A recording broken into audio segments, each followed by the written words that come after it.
Hello everyone, welcome back to Mentors Academy, your trusted guide for daily current affairs relevant for UPSC, CSC, state PCS, CAPF, EPF and all other competitive exams. So before we dive into today's articles, first let's answer yesterday's MCQs.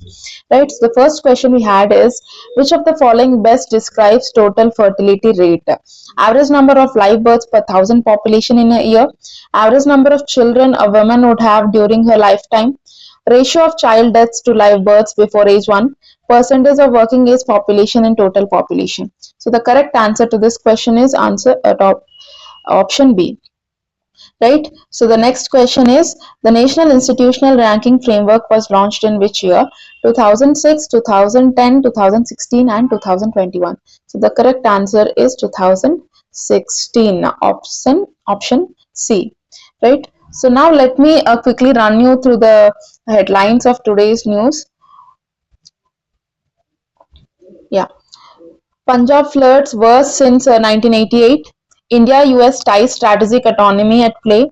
Thailand politics institutional fragility. REITs and InvITs 9 lakh crore assets crossed. Health AI GRN India joins global AI health regulator. Lithium ion battery plant boost to Atmanirbhar Bharat. Manipur SOO pact internal security update. Right. So let's start with the articles now. The first one is Punjab floods. So Punjab is witnessing its worst floods since 1988, affecting 3.5 lakh people and submerging over 1400 plus villages, right? And crops over 2.5 lakh crore, 2.5 lakh hectares have been destroyed, with Gurdaspur being the worst hit. Right. So the background is floods result from heavy rainfall. We all know that from heavy rainfall, river overflow and poor drainage.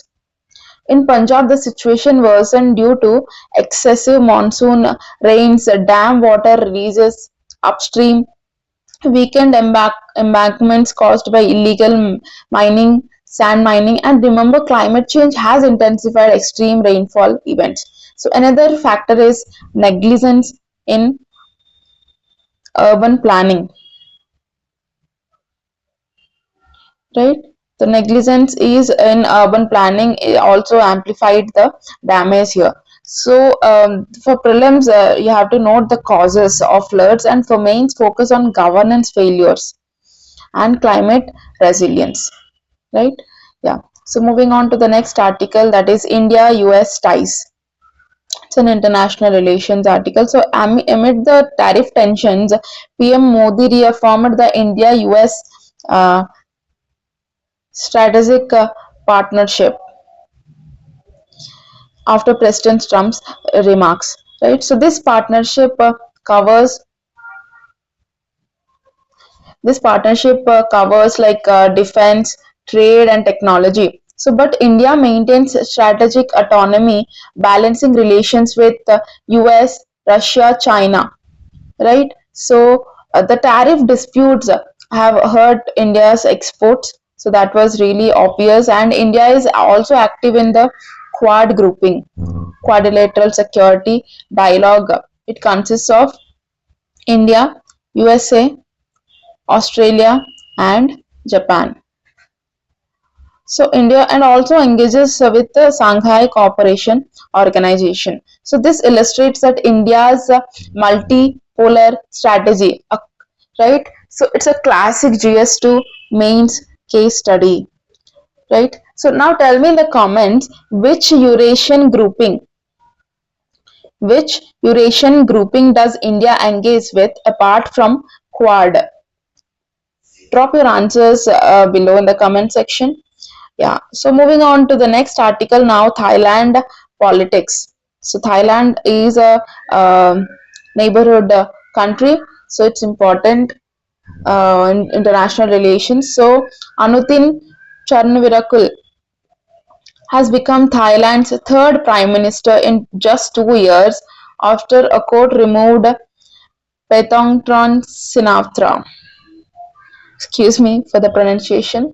So yeah, Since the 2006 military coup, since the 2006 military coup, Thailand has faced a recurring political crisis. So frequent interventions by the constitutional court have weakened the democratic institutions. So coalition politics worsens instability. Right, so coalitions politics had played an adverse role here. So this may even push Thailand toward early elections. It might trigger for early elections in Thailand. So for UPSC GS2, this is a case study in institutional fragility and comparative politics. So remember that this military coup is really important for prelims. We have seen various PYQs on countries which have undergone military coups, right? Yeah, so next up we have an economy article, RITs and INVITs. RITs and INVITs. RITs stand for Real Estate Investment Trust and INVITs for Infrastructure Investment Trust. So these have crossed 9 lakh crore assets and are expected to hit 25 lakh crore by 2030. These RITs and INVITs are these are SEBI regulated, Securities and Exchange Board of India regulated financial instruments, allowing investors to pool money into property or infrastructure projects and earn income. So there are 5 listed REITs and 25 registered InvITs. Over 90,000 crore distributed to investors. So it's very important for prelims that these REITs and InvITs are regulated by SEBI. Who is the regulator here? SEBI. And for mains, the important concept is asset monetization and infrastructure financing. Yeah. So next up we have Health AI GRN. So India has recently joined the Health Artificial Intelligence Global Regulatory Network. Right? It is headquartered in Geneva. It was launched in 2023.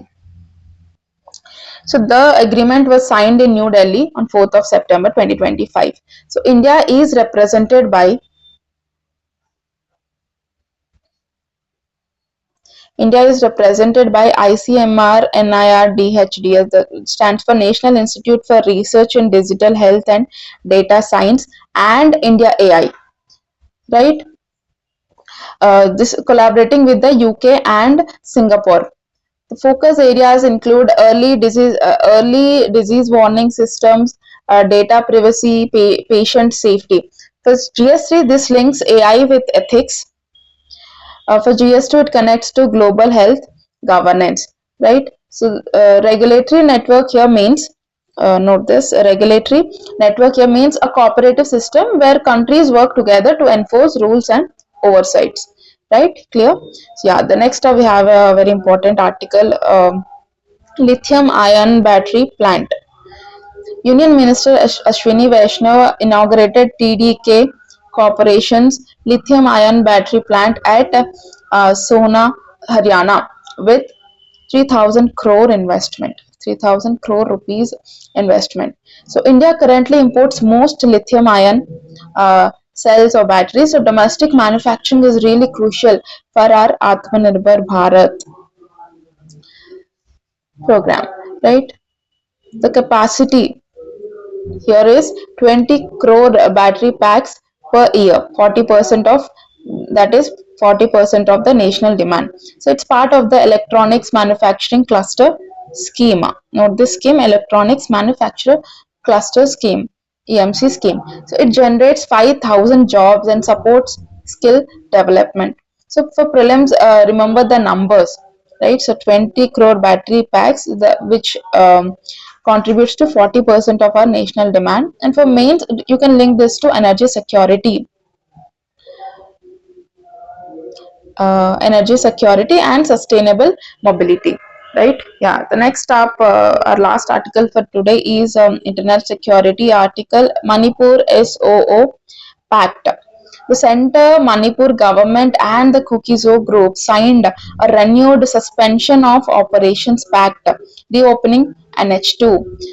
Here the SOO agreements began in the year 2005 to 8 to suspend violence while peace talks progressed. Right. So Manipur's ethnic conflict involves Meiteis, Nagas, and Kukis.